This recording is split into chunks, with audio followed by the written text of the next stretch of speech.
Welcome to the Tyler's Place podcast, a podcast by Freemasons for Freemasons, brought to you by the Supreme Council of the Scottish Rite, Southern Jurisdiction, Mother Supreme Council of the World, from the House of the Temple in Washington, D.C. I'm Maynard Edwards, 33rd degree. Don't forget to check out our other awesome podcast, the Scottish Rite Journal podcast. Sometimes you don't have time to read. We've got you covered each and every Wednesday, a new article from the Scottish Rite Journal in audio form for you to enjoy. And don't forget, check out our YouTube channel. Just go to YouTube, look for Scottish Rite Masons, and you'll find us. Tons of great content there. Brother Robert Guffey, 32nd degree. He's a writer and a professor of English at California State University at Long Beach. His latest book is called Dead Monkey Rum. It revolves around a stolen tiki idol that contains the ashes of a world-famous artist. I just finished one of his books. It's called Bela Lugosi is Dead. It was excellent. That's got some Masonic elements in there. Highly recommended for that one. But the reason I'm talking to Brother Robert is he wrote an article not too long ago for Salon.com called QAnon's Weirdest Obsession. Why does the radical far right fear the Masons? So a little bit of a Masonic trigger warning here. There is a little bit of a discussion of politics. We're not taking sides or anything, but we are bringing you some information about a group that has some anti-Masonic tendencies. Actually, they have some significant anti-Masonic tendencies. So, Brother Robert Guffey, Valley of Long Beach, he's joining me by phone. Robert, your article starts with a guy named Rick Renee. You describe him as a Q-tuber, and he seems to blame Masonry for a lot of world issues. So, fill in the gaps on Mr. Renee if you can. Well, I guess you could say he's a Christian evangelical QAnon true believer, and that's one of the interesting things about QAnon that fascinated me early on, is that it's almost like a secular religion. It's unlike other previous conspiracy theory movements spawned by the internet or even before that, in the sense that you don't just have to be an extreme evangelical to buy into it. It appeals to all sorts of different people, as they've been talking about, Wuanon is the word that they describe to describe all the New Age people who got into QAnon. People who are into high weirdness, people who are into the paranormal, people who are accelerationists. I know former Democrats who went down the QAnon rabbit hole. So it's this like big tent version of a conspiracy theory, and it certainly it also draws upon popular culture. It draws upon horror fiction, previous Fortean phenomenon like the Shaver mystery, going back to the 1940s. Richard Shaver wrote about these beings called Deros and Teros, who were kidnapping people supposedly and taking them underground and doing sadistic torture on them, which is an aspect of the QAnon story. Though in QAnon, it's not the Deros and the Teros, these subterranean beings doing it. It's the liberal Democrats in league with the Illuminati, stealing children and taking them underground, and then instilling fear in them, and then extracting adrenochrome from them while they're still alive. And then celebrities and members of the elite ingest the adrenochrome in order to remain young. And when you say this to people who've never heard anything about it before, they look at you like, what are you talking about? But this is something that's like, it really is tantamount to a religious belief. Like, they actually believe that Tom Hanks is out there torturing children, extracting the adrenochrome, and ingesting it. And that's why Tom Hanks looks exactly like he did when he was 20, right? And he's somehow connecting all of these crazy things to the Masonic fraternity.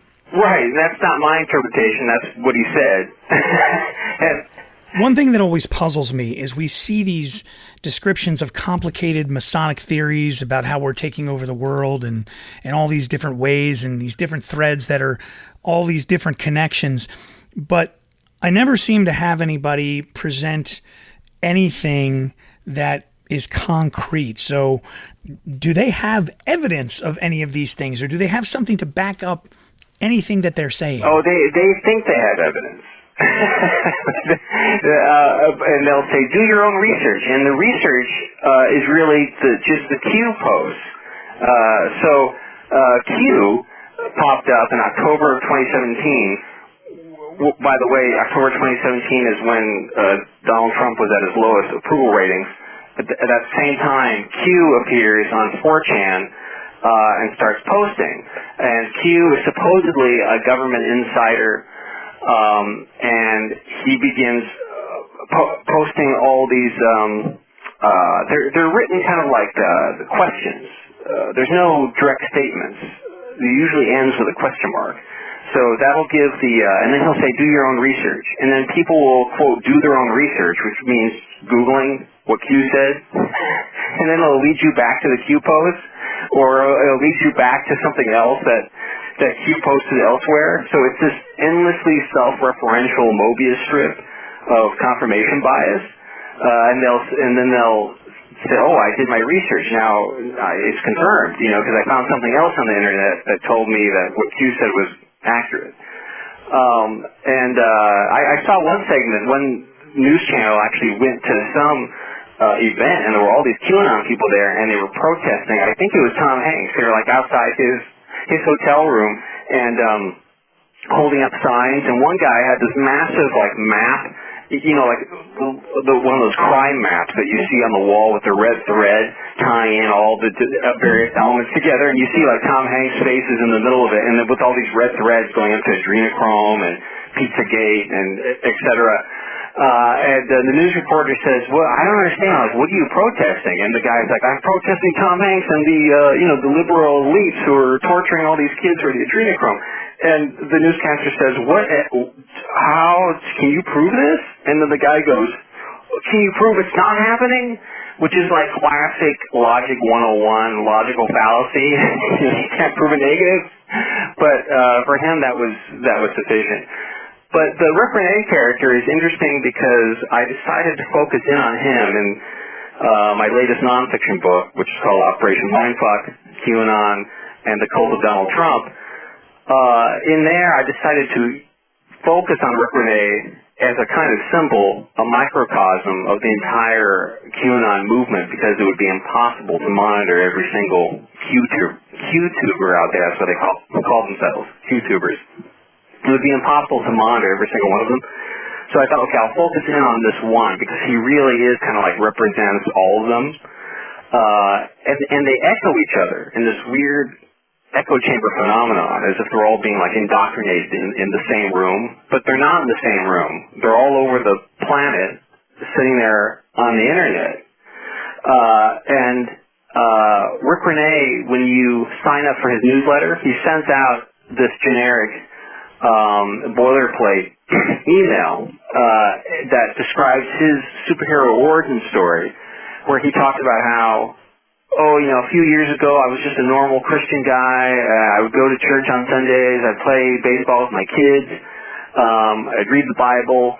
I'd volunteer. But then my son started sending me these links to these conspiracy theorists. And he said, at first I was really put off by them and their kind of angry tirades. And it's clear he's talking about Alex Jones, right? So his teenage kid is sending him links to Alex Jones videos. And Rick Renee said, and at first I was put off by the whole demeanor of it, but then I started doing my own research, and I discovered that there's actually a lot of truth to all this, Then he said, and then Trump got elected, and that shocked me. And then I discovered QAnon. And so he is unconsciously telling you, showing you the devolution of all of these other people who are involved in QAnon, who went from being just a normal average guy to getting radicalized to the extent that only a few years later, instead of spending his time, playing sports with his kids or volunteering at the church, now he's got this podcast empire, and he's advocating for the destruction of American monuments because they were built by Freemasons, supposedly.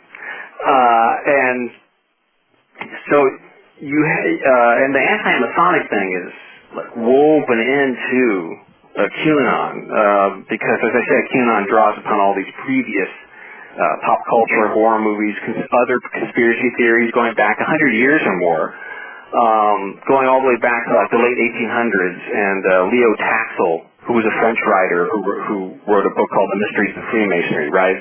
And that is sort of similar to QAnon in many ways, in the sense that that story that he created about the mysterious Diana Vaughn, who was supposedly this woman who was in league with the Freemasons, and she could perform magic, and she shapeshifted into a reptile and played the piano, or she saw someone do that at a Masonic ritual. Someone shapeshifted into a reptile and played the piano, and which is interesting, because the whole David Icke idea of shape-shifting reptilians that David Icke has made popular in the past 20 years goes all the way back to Leo Taxil, you know. So he made up this woman who didn't exist, and supposedly this woman, had seen all this iniquitous activity at Masonic rituals. And that story went on for like 12 years. And then finally Leo Taxil had a press conference where he admitted it was all a hoax, and he said he knew he could exploit the irrational fears of Roman Catholics regarding Freemasonry. And he said the whole thing was a hoax.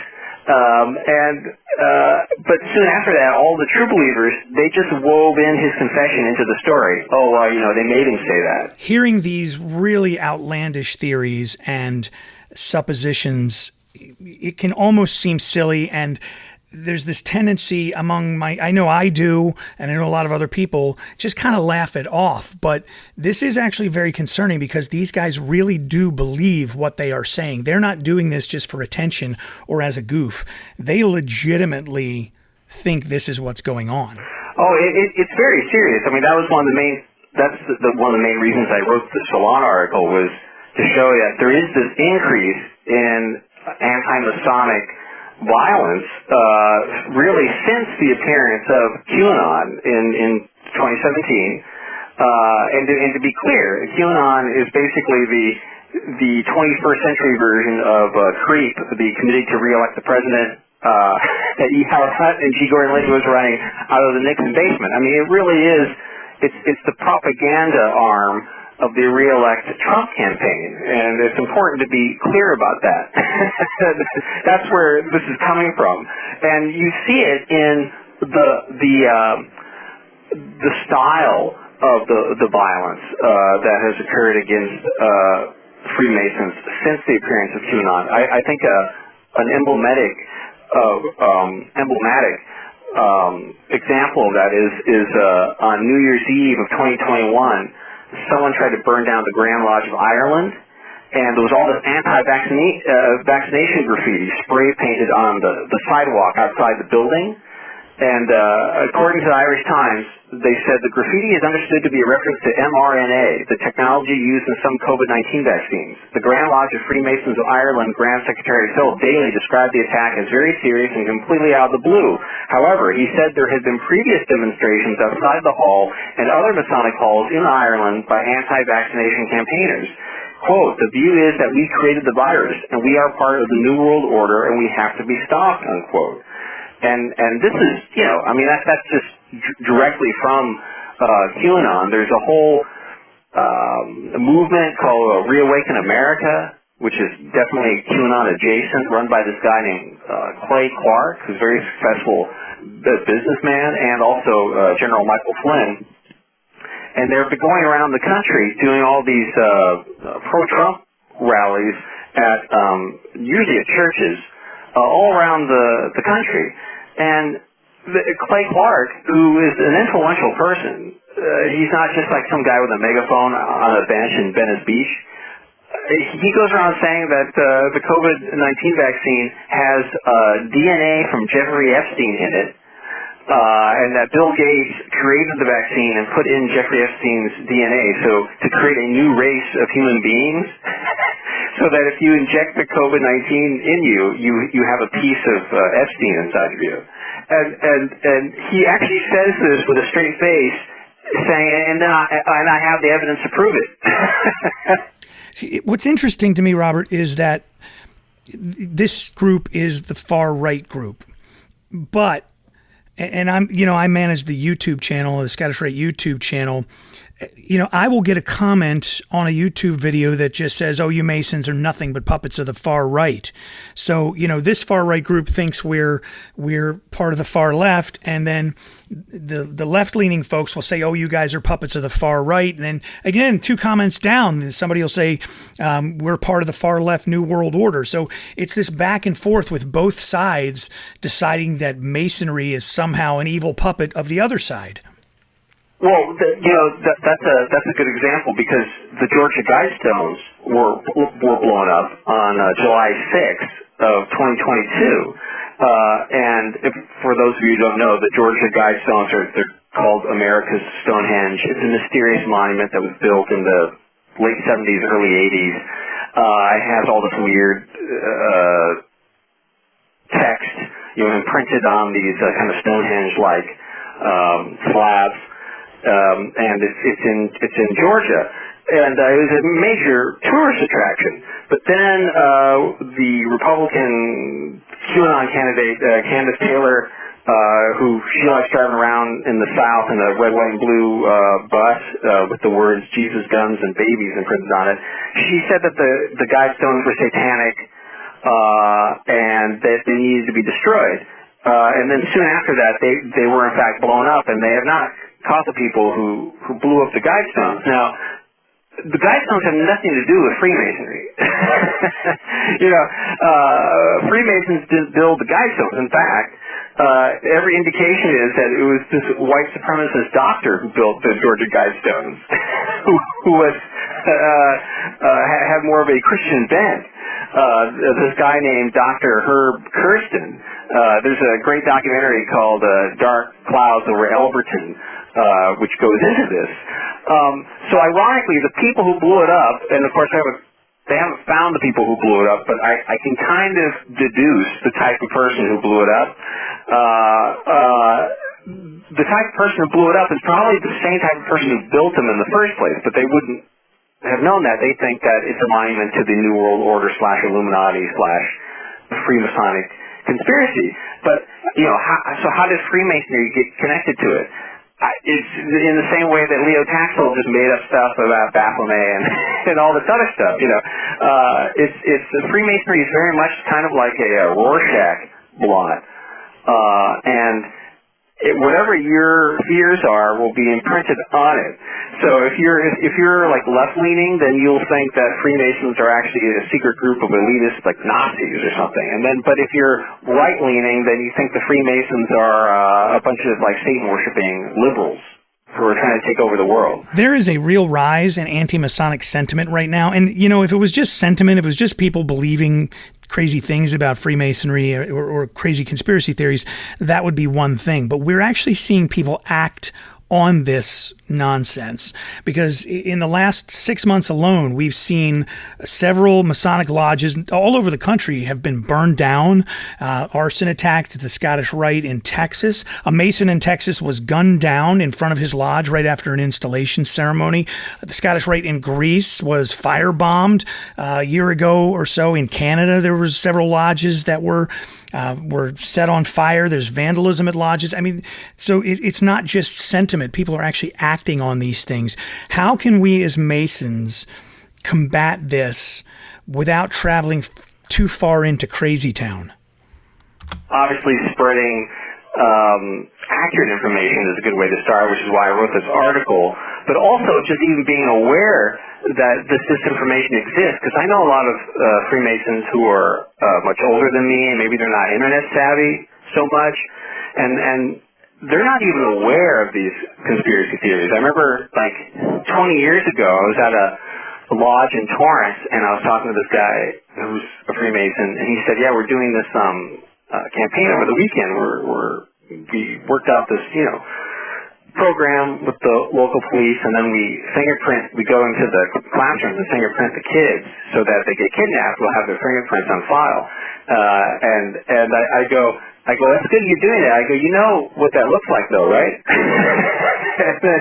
and then he's like, "What do you mean?" I go, "Well, you know what they say, right?" And then he's like, "What are you talking about? Who's they?" I go, "The anti-Masons, what they say about Masons, like child trafficking." And he's like, "What?" He had absolutely no idea that there was this whole undercurrent of anti-Masonry that lives and thrives, on the internet.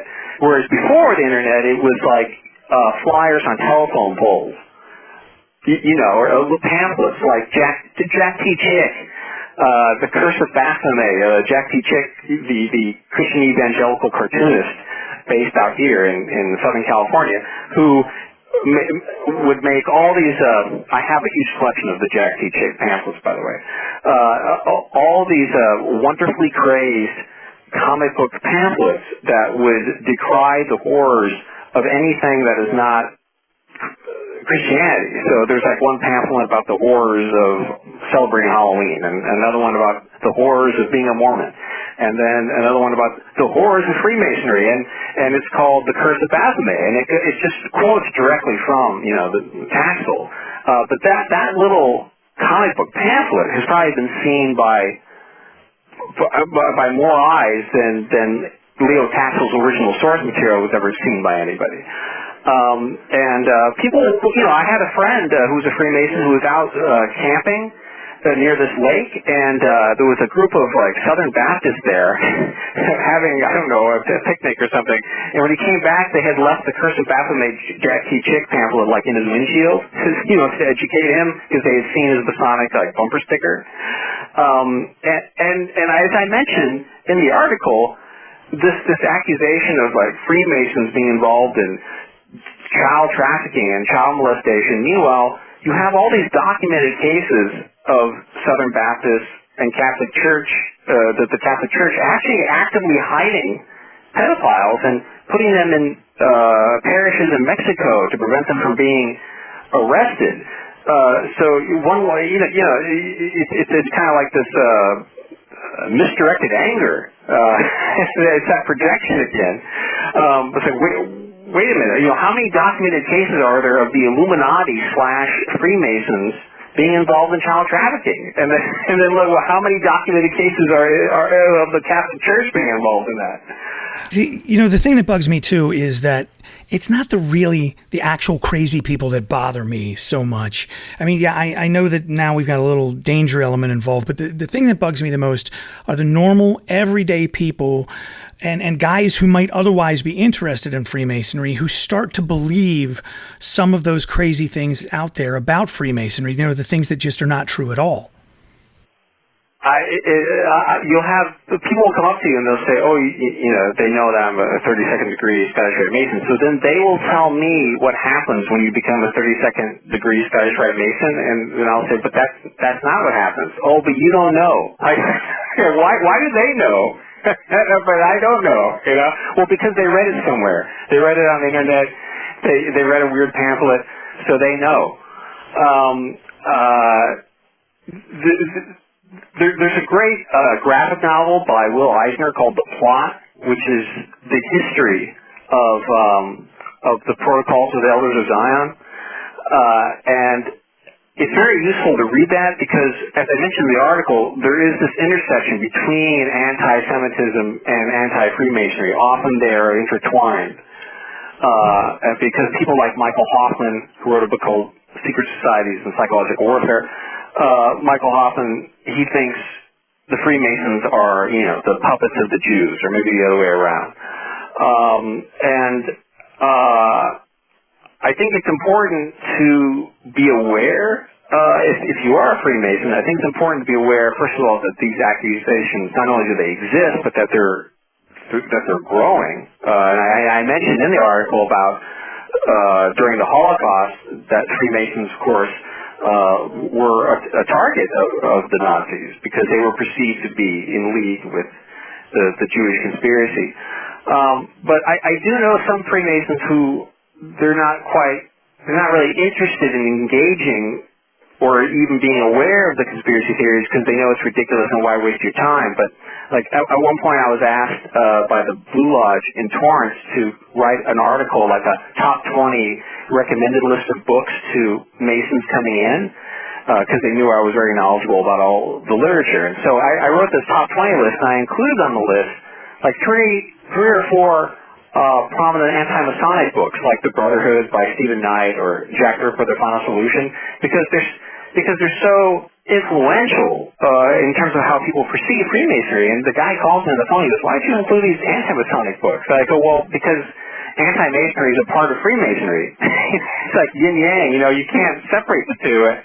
They feed into each other at a certain point. You should be aware of what people are saying about you. Many of the well-informed brothers I know, or many of the, I would call them media Masons, guys like myself who do the podcasts or videos or who write about Freemasonry, they don't want to get into taking on any of this because they think there's no win in it for us. There's no good way to go about combating this anti-Masonic stuff without playing right into the hands of the anti-Masons themselves.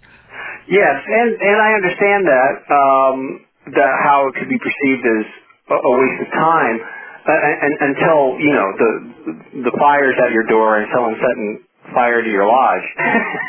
And suddenly you might at that point you might want to go out and find out, well, what is motivating these people? Why do they think these things? And who's using that? See, that's the thing.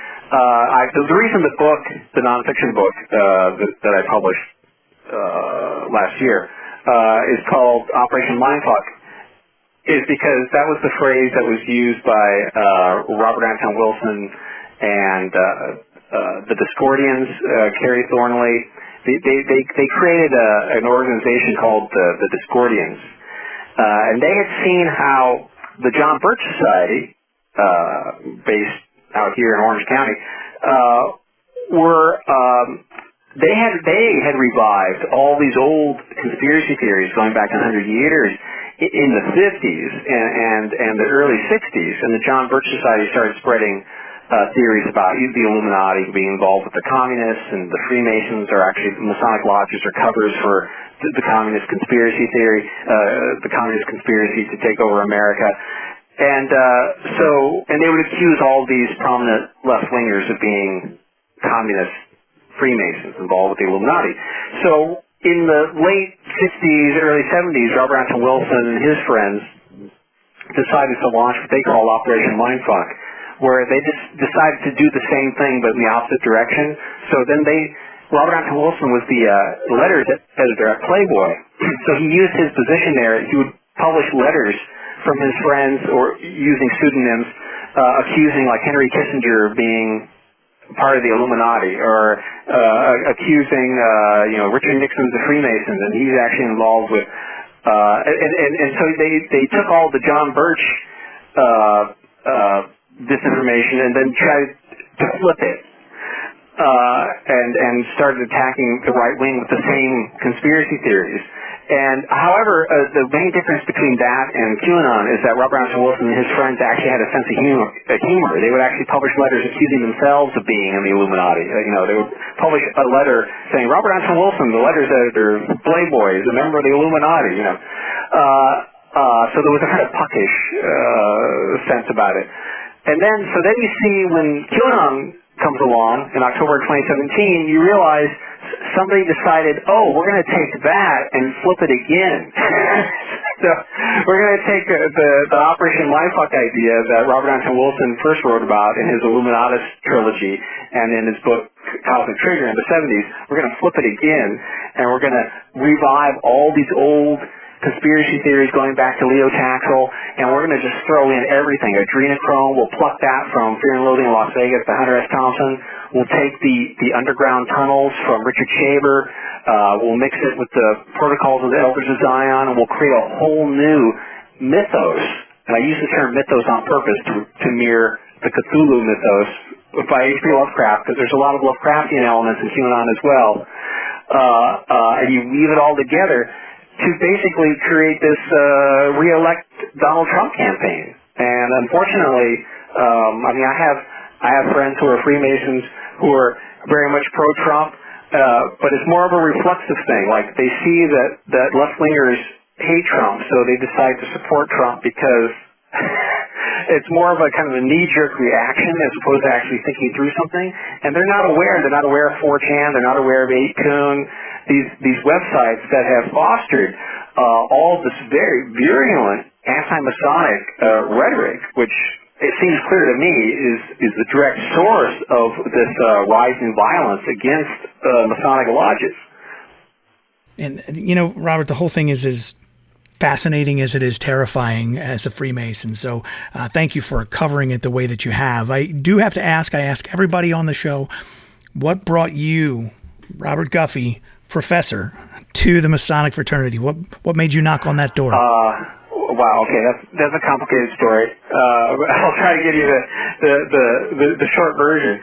I noticed early on, reading certainly writers from the late 1800s, early 1900s, reading when I was a teenager in my early 20s, reading like Robert Louis Stevenson, Edgar Rice Burroughs, Arthur Conan Doyle, L. Frank Baum, and I would notice this symbolism in the books. And as I dug further, I realized that these were either Masonic symbols or somewhat related Hermetic philosophies that were popular in certain circles at that time, so like theosophy. You see a lot of theosophical symbolism in L. Frank Baum. L. Frank Baum was a theosophist. Edgar Rice Burroughs was very much into theosophy.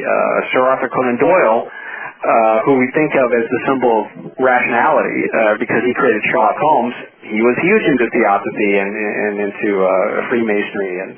And Arthur Conan Doyle and Bram Stoker, who wrote Dracula, was not a member of the Order of the Golden Dawn, but he was friends with a lot of people who were in the Order of the Golden Dawn in London.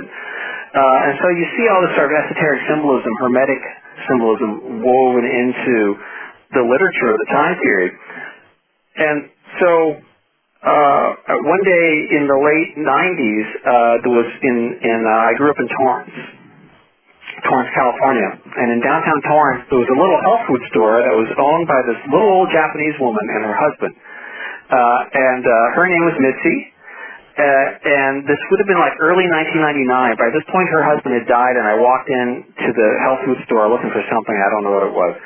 And this old Asian woman, I would call her casually psychic. She would just sort of off the cuff tell me things about myself that were absolutely true, and she couldn't have known in any other way. But she wasn't like dressed like a fortune teller and sitting there trying to be like ominous about it. She would just do it casually, almost as if she didn't realize she was doing it. It was very strange. Anyway, her husband was dead at this point, and she mentioned that he had been a Freemason. And I said, what degree was he? And she goes, oh, he was only 33rd. And I go, only 33rd? I go, I thought there were only 33 degrees. And then she was like, oh yeah, maybe you're right. And then she goes, you know, you're going to be a Freemason. Now, keep in mind, in 1999, had absolutely no interest in that whatsoever. I mean, I knew what Freemasonry was, but I'm not a joiner. I was never a Boy Scout. I had no interest in that. And I said, no, I'm not. I'm not going to be. I'm not going to be a Freemason. She said, no, you're going to be. Flash forward to 2002. I had met the writer Walter Bohr, who wrote the book Operation Mind Control, which was the first major book about MKUltra and the CIA's mind control programs, MKUltra. And for folks listening, MKUltra is not a conspiracy theory. It was a real government program where the CIA was testing the use of LSD, and they were testing it on Americans during the early parts of the Cold War. So that's a real thing. Yeah. In Operation Mind, in the book, I go into the fact that QAnon is drawing upon certain things that are insane and then certain things that are real. And so any propaganda, any disinformation campaign, you have to have elements of truth in there. Otherwise, it's not going to work. You know, the big lie has to weave in elements of truth. And so they do draw upon like MKUltra, which did happen. You know, I mean, the CIA actually did experiment on children, women in mental asylums, prisoners, and that actually did occur. You know, so that's one of the things that QAnon draws upon is actual conspiracies. You know?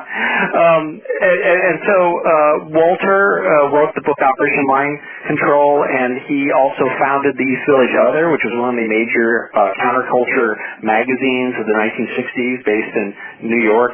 And I was friends with him, and we even co-wrote a screenplay together. And he had been adopted. He didn't know who his real parents were. Boar wasn't even his real name. And when he was older, he found out who his father was. And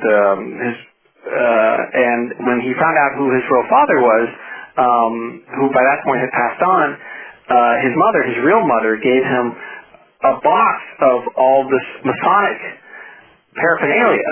And Walter realized that his dad had been a Freemason. So then he got interested in joining. So he joined the Fauché Lodge in Burbank, out here. But Walter had an interesting mind. You know how you have to memorize all this stuff to go from degree to degree. He didn't have the kind of brain to memorize something. He wanted to rewrite the degrees so that he could deliver it as a rap song, but they didn't go for that. So he didn't get past the first degree. But remembering what Mitzi had told me, and I was getting more and more into studying the Masonic symbolism in these writers who I liked, I said to Walter, maybe I can join the Fauché Lodge. And then he said, that's all the way out here in Burbank. You're in Torrance. There's a Masonic Lodge just down the street. Why don't you just walk down the street? And I go, don't you need to be invited in? Or he's like, no, just go and ask him for an application. You know? So I did that. I walked down to the Blue Lodge, which was down the street from my apartment on Cabrillo Avenue in Torrance. And that's where I was living at the time. And I went down there. I met with the master of the lodge. And I remember the master of the lodge asking me, why do you want to join? What's your interest? And I started telling him about all this Masonic symbolism I'd read in the works of Rudyard Kipling and et cetera. And I wanted to know more about it because I was in the MFA program at CSU Long Beach at the time, and I was studying literature, and I was writing essays about these books, and I wanted to be able to understand the symbolism more. I mean, you can read books, but it's not the same thing as having experienced it, you know. Trying to write about Freemasonry without actually having gone through the degrees is like trying to describe to a blind man a spiral staircase without winding your arm in the air. You know, I mean, you really need to experience it, you know. And so I told him that was the main reason, and I said, is that a good reason? And he said, well, I've never heard that reason before, but it doesn't sound like a bad reason.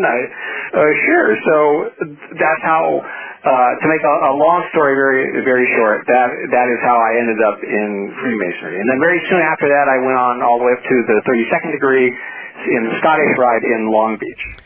Tell us about your brand new book, Dead Monkey Rum. It's available everywhere, Amazon and wherever you buy books. Give us a rundown. Okay, so Dead Monkey Rum is if you have any interest at all in cryptozoology, the abominable snowmen, Easter Island, tiki culture, the South Sea Islands, rum, or underground tunnels in LA, then you should definitely read Dead Monkey Rum.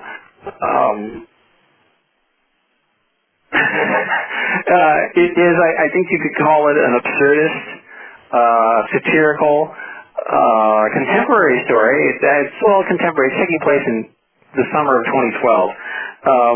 But there's this monkey who's a talking monkey that these scientists found on this island called Koshima off the coast of Japan, and he ends up. They name him Robert McClintock, Robert William Pedro Hightower McClintock, named after several different John Wayne movies, and the monkey begins. The first scene is the monkey meeting with one of his con men cohorts in Don the Beachcomber, a tiki bar in Huntington Beach, when they are attacked by Yetis. Because the entire plot of the book revolves around the visionary artwork of the Polish artist Stanislaw Sokolsky. Stanislaw Sokolsky, there's an excellent documentary about Sokolsky on Netflix called Struggle. And Sokolsky was an amazing sculptor. I mean, he was like the equivalent of any classical sculptor that you could name. But after World War II, he came to America and ended up living in the Valley in Southern California. and really just spiraled into obscurity. And then he got obsessed with this idea he called Hermetism. Hermetism was his unified field theory of human language, which he was attempting to demonstrate through his artwork. So his artwork was really utilitarian. He was using the artwork as tools to try to convince people that this theory he came up with was true. And Hermetism, it all revolved around Easter Island being basically the origin of all world cultures. And I mentioned Richard Shaber earlier. There's weird parallels between Richard Shaber and Sokolsky in the sense that they both thought that they had discovered the source of all human culture. But there's also weird parallels with, like, Joseph Campbell, the mythologist who wrote Hero with a Thousand Faces. Joseph Campbell wrote these analyses where he showed the commonalities among world religions. So you have, like, the Jesus figure reoccurs as Osiris and as Odin, or you have the trickster. You know, when I found your Salon article that we talked about earlier, I was doing my due diligence and kind of checking out some of your other work, and I found your book, Bela Lugosi is Dead. And I'm a casual fan of some of those old monster movies, so the name Bela Lugosi hooked me. And it was such a fun read. It was filled with so many little Easter eggs and pop culture references, and in there you would mention a particular old monster movie, and I haven't seen that in a long time, and so I'd go watch. So it took me a long time to read the book because I kept stopping to go watch some of those movies and check out some of those references. It was a lot of fun. I really loved that book. Bela Lugosi's Dead was a lot of fun to write. Particularly, I should point out that Manley Hall is actually a character in Bela Lugosi's Dead, and it was a lot of fun writing from his voice.